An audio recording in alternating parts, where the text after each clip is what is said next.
Girardi here, and welcome to Steve's Strings.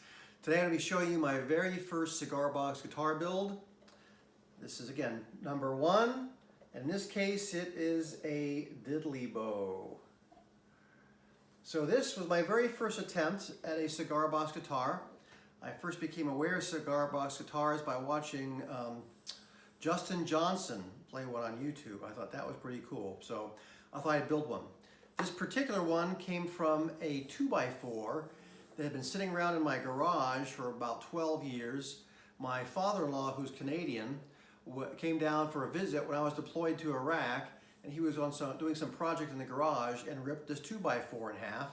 It had been sitting around as a scrap of wood ever since then. So he's passed now, so in his honor, I made this with that scrap and I put the maple leaf soundhole on there in his honor. Let me tell you a bit about this build. Again, as you can see, it's just a basic cigar box. It is a through body design. You can see the net going through. In this particular one, I decided to put this fairly large sound hole in, mostly just to cut out the sort of brand that was in the bottom of the box, because I didn't want to have that showing.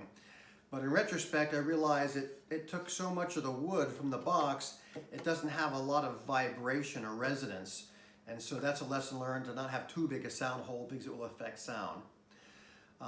The tailpiece on this is just this device that's used for hanging pictures on the frame. The saddle is just a nut and a bolt. The string is just a piece of fishing line. The nut is a screw, and the original tuning peg for this was an eyebolt with a wing nut.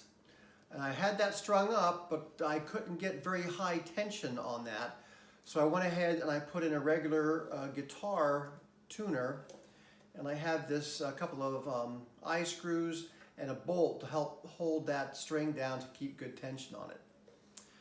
I learned some lessons here from it. One is that if I were to do this again, I would have the fingerboard be probably above the level of the soundboard, and I would probably have a taller bridge here. But it was certainly fun to build. Let me go ahead and play a few notes on it so you can get some sense of the sound. Again, I'll hold this kind of closer. I have a little buzzing, I think, coming from the saddle there. But we'll see if you can hear this a bit.